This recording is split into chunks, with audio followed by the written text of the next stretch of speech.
కావాలనే మీ కలను నెరవేర్చుకోండి. సంప్రదించండి హెగ్డే ఫెర్టిలిటీ, హైదరాబాద్, తెలంగాణ. అందరికీ నమస్కారం. Welcome to I dream. నేను మీ ఝాన్సీ. స్టెరాయిడ్స్ ఈ పదాన్ని మనం విరివిగా వింటూ ఉంటాము. ఏదైనా తినే ఆహార పదార్థమైనా, ఒక మెడిసిన్ అయినా కానీ తీసుకోవాల్సిన మోతాదులో తీసుకుంటే అది అమృతంలాగా, ఔషధంలాగా పనిచేస్తుంది. హెవీ డోసెస్ తీసుకోవడం వల్ల మళ్ళీ మనకి సైడ్ ఎఫెక్ట్స్ వచ్చే అవకాశం ఉంటుంది. మరి మెడిసిన్లో స్టెరాయిడ్స్ పాత్ర ఏంటి? స్టెరాయిడ్స్ మన బాడీకి ఎలాంటి హాని చేకూరుస్తాయి? At the same time steroids తీసుకోవడం వల్ల మనలో ఉన్న డిసీజెస్ని ఎలా క్యూర్ చేయగలుగుతుంది? ఈ విషయాలు తెలుసుకుందాం. ప్రస్తుతం మనం సీనియర్ న్యూరో సర్జన్ రంగనాథం గారి దగ్గర ఉన్నాము. నమస్తే సార్. నమస్తే సార్, స్టెరాయిడ్స్ అనేది కరోనా టైంలో చాలా విరివిగా యూజ్ చేసిన పదం. కరోనా తగ్గడానికి స్టెరాయిడ్స్ యూజ్ చేస్తున్నారని, దానివల్ల మళ్ళీ మనకి షుగర్ అటాక్ అయింది అని చెప్పి వందల మంది చెప్తూ ఉంటారు. అసలు ఏంటి సార్, మన బాడీకి స్టెరాయిడ్స్ అనేది అవసరమా? తీసుకుంటే ఎంత డోసెస్ ఎక్కువ అవడం వల్ల మనకు వచ్చే నష్టాలు ఏంటి? స్టెరాయిడ్ అనేది నేను పుట్టక ముందు 3 సంవత్సరాల క్రితం, అంటే 1952లో స్టెరాయిడ్ వాడకం మొదలైంది. అంటే స్టెరాయిడ్ అనేది శరీరంలో, స్టెరాయిడ్ అని దానికి పేరు లేకపోయినా ఒక హార్మోన్ రూపంలో తయారవుతుంది. సృష్టికర్త తమర్చిన గొప్ప సిస్టమ్. అందరికి తెలియాల్సింది, మెదడులో పిట్యూటరీ గ్రంథి అని ఉంటుంది. మెదడు తాలూకు అడుగు భాగంలో, బేస్లో, దాని చుట్టూ దగ్గరలోనే హైపోథాలమస్ ఇంకా ముఖ్యమైన భాగం ఉంటుంది. ఇది వేరే సంగతి. మీరు నమ్మండి, ఆ పిట్యూటరీ గ్రంథి తాలూకు సైజ్ ఎంతో తెలుసా? ఒక బఠానీ గింజంత. అది శరీరంలో ఉన్నటువంటి అసలు థైరాయిడ్ గ్రంథి.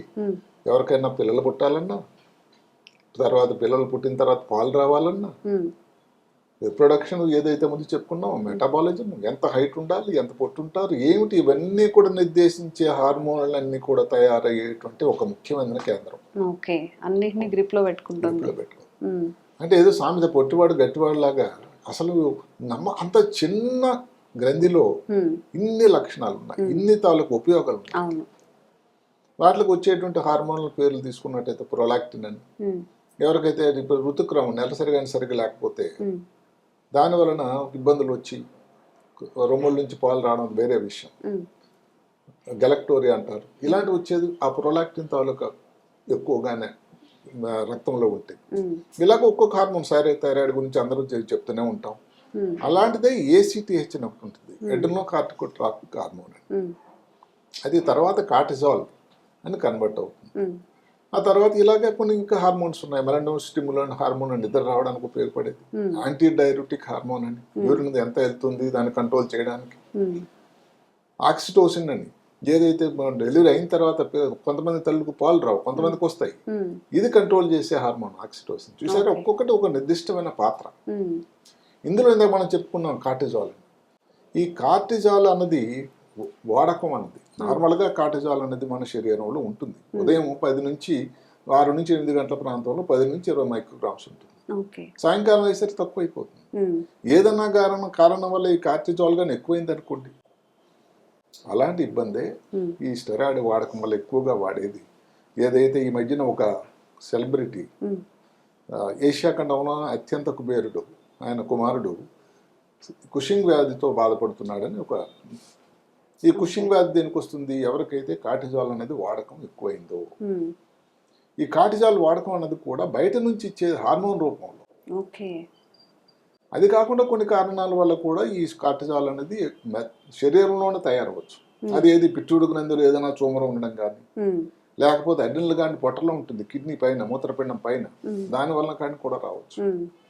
అదే కాకుండా శరీరంలో మిగతా భాగాలు, ఎక్కడ లంగులో కానీ ఎక్టోపిక్ అంటారు, అంటే ఉండాల్సిన చోట్ల కాకుండా మిగతా చోట్ల, తర్వాత థైరాయిడ్లో కానీ ప్యాంక్రియాస్లో కానీ ఏదన్నా కారణం వల్ల ఈ స్టెరాయిడ్ ఉత్పత్తి చేసేటువంటి ఒక ట్యూమర్ తయారవడం, ఉండడం, దానివల్ల కూడా రావచ్చు. కొంతమందిలో జెనెటిక్.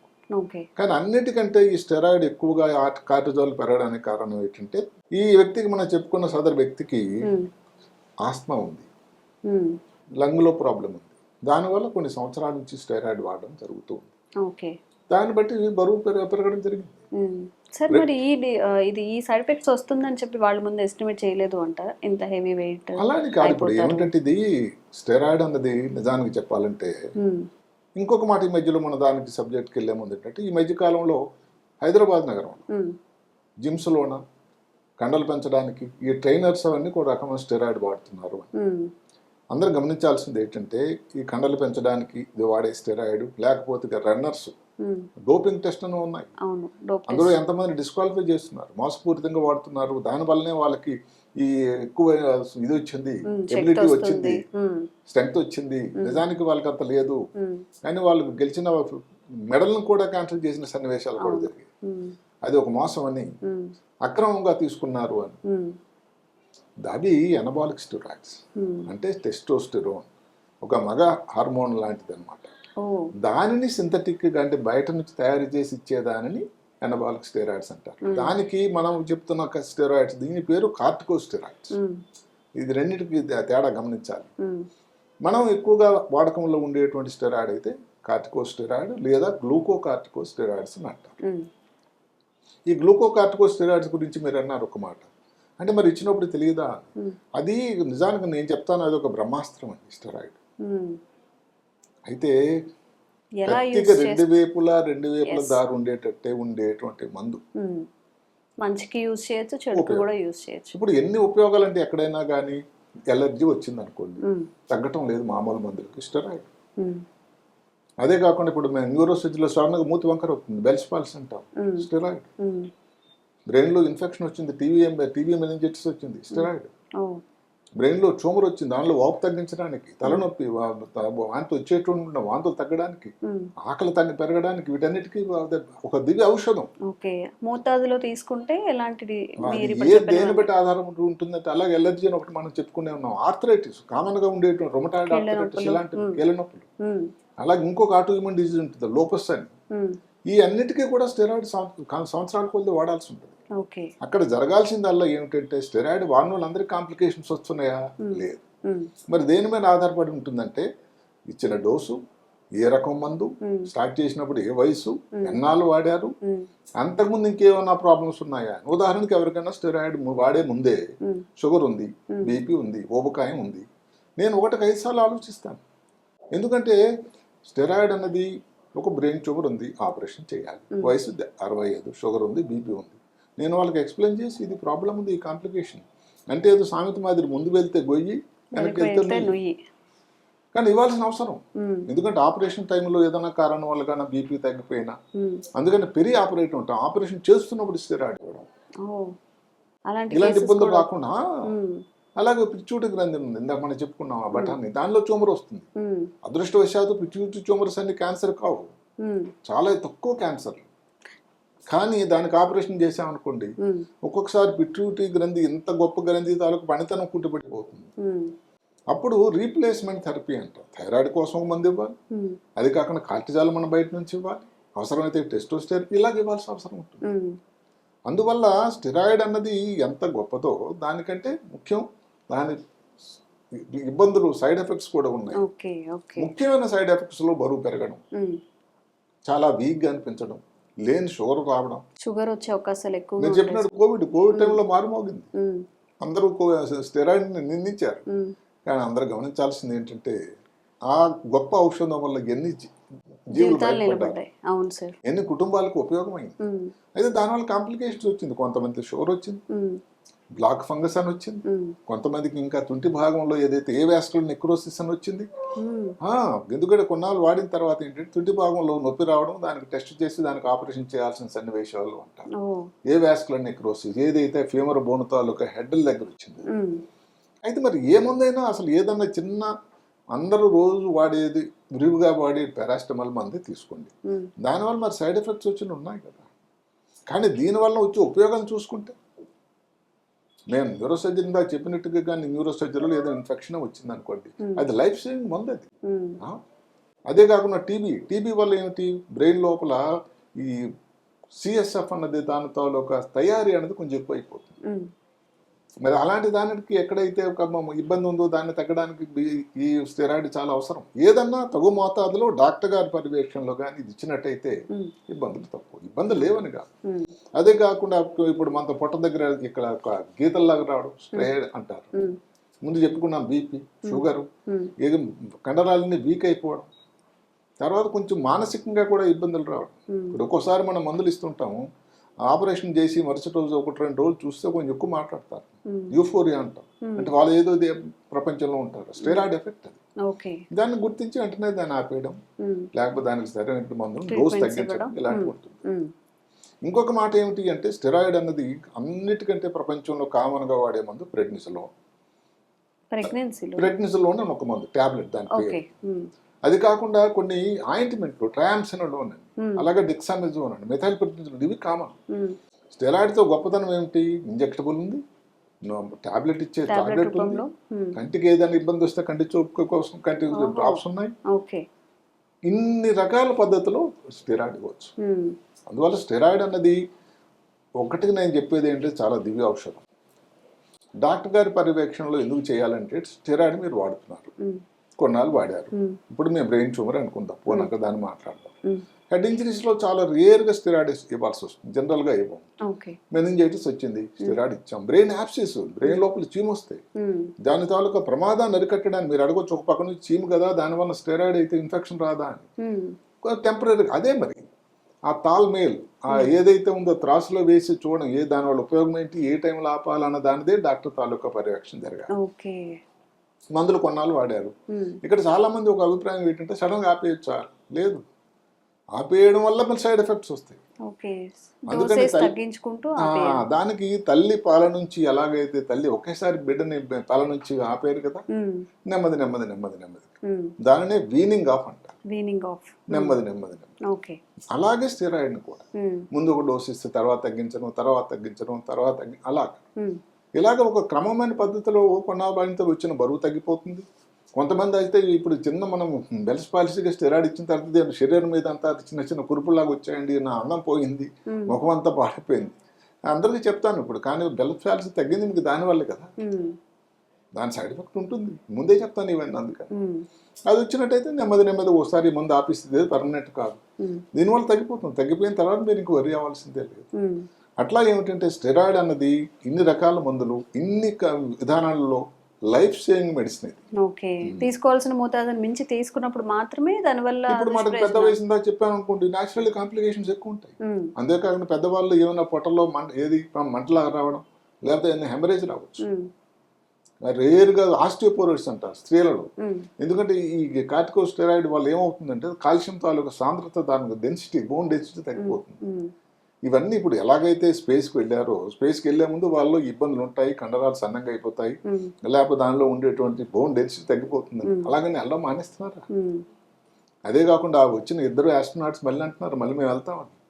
అంటే అర్థం ఏంటంటే ఇక్కడ దానికి పోలికని కాదు, ఏదన్నా ఒక ఇబ్బంది, ఒక ముఖ్యమైన విషయం వాడినప్పుడు దాని సైడ్ ఎఫెక్ట్స్, దాని ఇబ్బందులు ఉంటాయి. ఇప్పుడున్న పరిస్థితిలో కాదు, గత ఇన్ని సంవత్సరాలు దగ్గర 73-74 సంవత్సరాల నుంచి ఈ స్టెరాయిడ్ వాడడం అన్నది చాలా కామన్గా వాడుతున్నది. కాంప్లికేషన్ రావు అని కాదు, డాక్టర్ గారి పర్యవేక్షణలో కానీ చేసినట్టయితే కాంప్లికేషన్లు ఎప్పటికప్పుడు దాన్ని గుర్తించి దానికి సరైన సముచితమైన చర్యలు తీసుకోవడం జరుగుతూ ఉంటుంది. ఈ కుషింగ్ గురించి మాట్లాడుకుంటే, ఈ కుషింగ్ అనే వ్యక్తి పేరు విలియం హార్వే కుషింగ్. గొప్ప అసలు న్యూరో సర్జన్. అసలు ఇన్ని సౌకర్యాలు, ఇన్ని మైక్రోస్కోపులు, ఇన్ని క్యూసాలు, నావిగేషన్ ఇవన్నీ వచ్చినా అవి ఏమి లేకముందే గొప్పగా న్యూరో సర్జరీ చేయగలిగిన గొప్ప మహా సర్జన్ ఆయన పేరు. ఆయన ఈ కుషింగ్ అన్న పేరు ఆయన పేరు మీదుగా 1912లో కనుక్కున్నారు. అంటే ఎవరికైతే ఈ ఇబ్బందులు మనం చెప్పినట్టు బాగా లావుగా ఉండి, షుగర్ ఉన్నా, లేకపోతే బీపీ ఉన్నా, త్వరగా ఆయాసం, తొందరగా వాళ్ళకి దెబ్బ తగిలిందంటే త్వరగా అసలు ఉంటుంది, ఎరుపు ఎక్కిపోవడం, తొందరగా వీక్నెస్ లాగా ఉండడం, ఈ మెడ చాలా పెద్దగా ఉండడం, చేతులు కాలు సన్నంగా ఉంటాయి, మెడ చాలా హంప్ అంటారు, బఫెలో హంప్ అని ఇలాగుంటారు, ఛాతీ ఎక్కువగా పెరగడం, పొట్ట పెద్ద పెరగకపోవచ్చు. చూసారా కొన్ని లక్షణాలు ఎలా ఉంటాయి? ఇలాంటి లక్షణాలు కానీ ఉండేటట్టయితే డెఫినెట్లీ ఇది కుషింగ్, ఆయన పేరు కుషింగ్, అమెరికన్ కుషింగ్ డిజీజ్ అని అంటారు. ఇప్పుడు ఈ కార్టిజాల్ గురించి తెలుసుకోవడం ఎలా అంటే, మనం చేసిన టెస్టులు లక్షణాలు చెప్పుకున్నాం. టెస్టులు ఉన్నట్టయితే మామూలు టెస్టులు, సింపుల్ టెస్ట్, మూత్రంలో కానీ రక్తంలో కానీ కార్టిజాల్ గుర్తించవచ్చు. లాలాజలం, సెలవులో కూడా టెస్టులు చేయొచ్చు. ఇంకా ఒక్కొక్కసారి ప్రాబ్లం ఏమవుతుంది, ఈ కార్టిజాల్ అనేది ఇందాక చెప్పుకున్నట్టుగా పిట్యూటరీ గ్రంథిలో తయారవుతుందా, పిట్యూటరీ గ్రంథిలో కాకుండా బయట ఎక్కడ తయారవుతుందా కానీ డౌట్ వస్తుంది. అలాంటప్పుడు ఈ మధ్యకాలంలో ఒక స్పెషల్ టెస్ట్ వచ్చింది కొన్ని సంవత్సరాల నుంచి, ఈ ఏదైతే మనం చెప్పుకున్న పిట్యూటరీ గ్రంథి దాన్ని రక్తం వెళ్ళేటువంటి ప్లేస్ ఒకటి ఉంటుంది, ఇన్ఫీరియర్ పెట్రోజల్ సైనస్ బ్రెయిన్ లోపల. అక్కడ నుంచి శాంపులింగ్ బ్రెయిన్ టెస్ట్ తీయొచ్చు, బ్లడ్. అది ఎవరన్నా ఇంటర్నేషనల్ రేడియాలజిస్ట్ చేయాలి.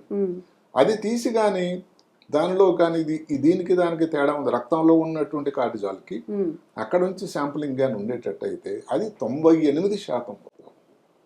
ఈ కుషింగ్ డిజీజ్ అన్నది 25 సంవత్సరాల నుంచి 50 సంవత్సరాల వాళ్ళు, 70% అన్నది స్త్రీలలో, అదృష్టవశాత్ 30% మగవాళ్ళు. అదే కాకుండా ఈ ట్రీట్మెంట్ కానీ సరిగిన టైంలో అయితే అసలు క్యూర్ ఉందట, అంటే భయపడాల్సింది లేదు. కుషింగ్ డిసీజ్ వచ్చింది ఇంకా లాభం లేదని కాదు, అయితే సరైన సమయంలో దాన్ని గుర్తించాలి. అవసరం అన్నట్టయితే దానికి మందులకు చిన్న కొన్ని మందులు ఉన్నాయి. పిట్యూటరీ ట్యూమర్ కానీ ఎడ్రినల్ గ్రంథి ట్యూమర్ కానీ ఉండే దానికి సర్జరీ శస్త్రచికిత్స కూడా చేయాల్సి ఉంటుంది. ఏ కారణం వల్ల లంగులో కానీ థైరాయిడ్లో కానీ క్యాన్సర్ కానీ వచ్చినట్టే దానికి రేడియేషన్ కీమోథెరపీ కానీ ఇవ్వాల్సి ఉంటుంది. దీనివల్ల వస్తుందా సార్? అదే ఇందాక చెప్పుకున్న ఎక్టోపిక్ అని, అంటే పిట్యూటరీ గ్రంథిలో కాకుండా శరీరంలో మిగతా భాగాల్లో ఉండి అక్కడ నుంచి స్టెరాయిడ్ తయారయ్యేటువంటి ట్యూమర్స్. అవి ఎక్కడ థైరాయిడ్లో కానీ లంగులో కానీ లేకపోతే ఈ క్లామగ్రంథి పొట్టలో ఉండే క్లామగ్రంథిలో కూడా తయారవచ్చు. దాన్ని ఎక్టోపిక్ స్టెరాయిడ్ ప్రొడక్షన్ ఏరియాస్ అంటాం, అంటే బయట నుంచి. ఇంకొక మాట జెనెటిక్, దానికి మనం ఎవరి చేతిలో లేదు. అట్లా ఇవి కారణాలు. దానికి వైద్య విధానాలు అన్నీ ఉన్నాయి, భయపడాల్సింది పెద్ద ఏం లేదు. కొంతమందికి ఈవెన్ విటమిన్ డి లాంటి మందులు ఇచ్చినా నుంచి తగ్గొచ్చని, ఈ ఫంగల్ కోసం వాడేటువంటి ఒక కిటోకనజాల్ అని, ఇంకా మైటోటేన్ ఒక మందు, ఇలా వచ్చే కొన్ని మందులు కూడా వాడి ట్రై చేయొచ్చు. అన్నిటికీ ఆపరేషన్ కాదు, దానికి నిర్దిష్టంగా ఇక్కడ ఉంది ట్యూమర్ అని తెలియాలి. దానికోసం ఎంఆర్ఐ కానీ అప్పుడప్పుడు సిటీ స్కాన్ కానీ, అవసరమైతే పొట్టకి సిటీ స్కాన్ కానీ, ఎందుకంటే ఎడ్రినల్ గ్రంథిలో ఉందనుకోండి మామూలు టెస్ట్లో తెలియకపోవచ్చు. ఇవన్నీ చూసి ముందు నిర్దేశించాలి ఎక్కడ ఉంది. అది వచ్చిన తర్వాత కూడా ఇందాక చెప్పుకున్నటువంటి ఇన్ఫీరియర్ పెట్రోజల్ సైనస్ కానీ రక్తం తీస్తే అది 100%, అంటే ఆల్మోస్ట్ 98%, చాలా ఎక్కువ యాక్యురసీ. పిట్యూటరీ గ్రంథిలో ఉన్న దాని వలన అలా ఉంటే అందులో వాల్యూ ఎక్కువ వస్తుంది, ఎందుకంటే దాని నుంచి అది పరివాహక ప్రాంతం. కానీ శరీరంలో మిగతా భాగాల్లో ఉంది అనుకోండి, అప్పుడు ఇది దీని రాదు, దానికి మళ్ళీ పెట్ స్కాన్ ఇవన్నీ చేయాల్సి. అట్లా పరీక్ష విధానాలు చాలా క్లియర్గా ఉన్నాయి, వైద్య విధానాలు కూడా ఉన్నాయి. పిట్యూటరీ గ్రంథిలో కానీ ట్యూమర్ ఉండి దాని వలన కానీ కుషింగ్ వాళ్ళు చూస్తే దానికి ఆపరేషన్ కూడా ఉన్నాయి. అలాగే పొట్టలో కానీ ఎక్కడైతే ఉందో కిడ్నీ పైన ఉండేటువంటి ఎడ్రినల్ గ్లాండ్లో ట్యూమర్ వచ్చినా దానికి వైద్య విధానం ఉంది. మొత్తం మీద స్టెరాయిడ్ అన్నది ఈ అందరు చెప్పుకున్నటువంటి ఏదైతే ఈ జిమ్ ట్రైనర్స్ ఇచ్చే స్టెరాయిడ్ కానీ రన్నర్స్ ఇలాంటి వాడేవి ఎనబాలిక్ స్టెరాయిడ్స్. దయచేసి ఈ రెంటిని కన్ఫ్యూజన్ కాకండి. మనం మాట్లాడుతున్నది మెయిన్గా గ్లూకోకార్టికోస్టెరాయిడ్స్. ఇది బ్రహ్మాస్త్రం, చాలా ఉపయోగకరమైనది. అయితే ఏంటంటే ప్రతిదానికి కొంత సైడ్ ఎఫెక్ట్స్ ఉండేలాగే దీనికి కూడా కొన్ని సైడ్ ఎఫెక్ట్స్ ఉన్నాయి. ఇప్పుడు అది రెండింటి మధ్యన తాళమేలు అనేది స్టెరాయిడ్ వాడకంలో ఉన్న గొప్ప సూత్రం. గొప్ప అందరికి ఎంత సీనియర్ డాక్టర్కి ఎంత బాగా దాని మీద అనుభవం ఉంది. మాటకు 43 సంవత్సరాల న్యూరో సర్జరీ అనుభవంలో ఒక మందు ఏది ఎక్కువ వాడేది, స్పైనల్ కూడా. స్పైనల్కి యాక్సిడెంట్ అయింది అనుకోండి, అది స్పైన్లో వెన్నుపూసలో ఎక్కడైనా కానీ టీబీ వచ్చింది అనుకోండి, ఇలాంటి దగ్గరలో ఇన్ని దగ్గరలో వాడేటువంటి ముఖ్య నంబర్ 1 ఔషధం న్యూరో సర్జరీలు అయితే స్టెరాయిడ్. స్టెరాయిడ్ వాడడం వల్ల కాంప్లికేషన్ సిగ్నిఫికెంట్గా వచ్చి ఇబ్బంది పడినటువంటి సన్నివేశాలు చాలా తక్కువ, కానీ ఎంతమందో బయటపడి చక్కగా ఆరోగ్యంగా ఉన్నారు. కాబట్టి స్టెరాయిడ్ అన్నది చాలా ఉపయోగకరమైన మందు. దీని గురించి ప్రతి వాళ్ళు ఈ మధ్య కాలంలో పర్టికులర్ కోవిడ్ తర్వాత రాగానే స్టెరాయిడ్ ఇస్తున్నారా అని, అందుకని 1-2 సార్లు వాళ్ళకి ఎక్స్ప్లెయిన్ చేసి మీరు రెడీగా ఉంటేనే నేను ఇస్తాను, కానీ మీకు తగ్గాలి అంటే మాత్రం ఇది తప్పదు అని దానికి ఇవ్వడం జరుగుతుంది. ఓకే సార్, మీరు అన్నట్టు స్టెరాయిడ్ అనే పదం ఎక్కువగా అందరికీ తెలిసింది కూడా కరోనా టైంలోనే. ఎందుకంతగా బాధపడుతున్నారు అంటే దాని తర్వాత సైడ్ ఎఫెక్ట్స్, షుగర్ ఏదైతే వచ్చిందో దానివల్ల ఎక్కడ డాక్టర్ దగ్గరికి వెళ్ళి అమ్మో స్టెరాయిడ్స్ అని భయపడే సిచ్యువేషన్ కూడా వచ్చింది. ఇది స్టెరాయిడ్స్ గురించి పూర్తి సమాచారం. 2 టైప్స్ ఆఫ్ స్టెరాయిడ్స్ ఉన్నాయి, అండ్ మనకి డోసేజ్ని మించి తీసుకున్నప్పుడు మాత్రమే దానివల్ల నష్టం చేకూరే అవకాశాలు ఉన్నాయి. స్టెరాయిడ్స్తో చాలా రకాల వ్యాధుల్ని నయం చేయడానికి ఒక గొప్ప ఔషధంగా పనిచేస్తుంది. ఇంకా నయం చేయడం కన్నా మీరు ఒక మాట అది గమనించాలి, అందరూ కూడా స్టెరాయిడ్ వల్ల వ్యాధి నిర్మూలన కాదు, క్యూర్ అవ్వడానికి దానికి ఉండే లక్షణాలు ఏవైతే ఉన్నాయో దాని తాలూకా తీవ్రత తగ్గించడానికి ఉపయోగపడుతుంది. అది స్టెరాయిడ్ వల్ల అది నార్మల్ అయిపోతుందని చెప్పడానికి మన దగ్గర ఆధారం. అది కూడా అందరూ గమనించాలి. అందరూ ఏంటంటే స్టెరాయిడ్ ఇస్తే అది ఇంకా పూర్తిగా ఎగిరిపోద్దని, మిగతా ఇవ్వాల్సిన మందులు కూడా ఇప్పుడు టీబీ మంది ఉందనుకోండి, టీబీ మెనింజైటిస్, స్టెరాయిడ్ ఇవ్వడం వల్ల దాని తాలూకా తీవ్రత తగ్గుతుంది, కానీ దానికి టీబీ మందులు కూడా ఇవ్వాలి కదా. బ్రెయిన్ ట్యూమర్ ఉంది, దానికి స్టెరాయిడ్ ఇచ్చాము, దాని తాలూకు ఉధృత తగ్గింది, ప్రమాదం తగ్గింది, కానీ బ్రెయిన్ ట్యూమర్కి ఆపరేషన్ కూడా చేయాలి కదా. అలాగే దానికి అవసరమైనటువంటి వైద్యం చేస్తూ స్టెరాయిడ్ గా ఇచ్చినట్టయితే ఈ తాల్మేల వల్ల చాలా చాలా మంచి ఉపయోగం జరుగుతుంది. ఓకే, ఇవాళ నిజంగా ఒక మంచి విషయం తెలుసుకున్నాం సార్. ఏది అంటే ఎలా యూస్ చేస్తే మనకి మంచిగా యూస్ఫుల్ గా ఉంటుంది హెల్త్ అనేది. ఇక్కడ సోషల్ మీడియా, మీ మాట కడ్డుస్తున్నా, సోషల్ మీడియా మంచి జరుగుతున్నా కొన్ని ఇబ్బందులు ఏంటంటే స్టెరాయిడ్ అనేది మాటకి ఇలాంటి కార్యక్రమం విని అమ్మో స్టెరాయిడ్ అని భయపట్టి వాడకపోయినా ప్రమాదం, బాడీ తమంతటి ఇష్టం వచ్చినట్టు బంద్ చేసినా కానీ ప్రమాదం, దానివల్ల ఇందాక అనుకున్నాం సైడ్ ఎఫెక్ట్స్ అవి ఇంకా ప్రమాదం కానివ్వండి. చికాకు అయిపోతుంది, నిద్ర పట్టదు, అందరూ కోపం తాపంగా ఉంటుంది, అదే కాకుండా ఏదో ఊహించుకుంటూ ఉంటారు. కాబట్టి మందు వాడడం అన్నది ఎంత ముఖ్యమో మందుని స్టాప్ చేయడానికి కూడా ఒక క్రమం ఉంది, అది డాక్టర్ గారి పర్యవేక్షణలో జరగాలి.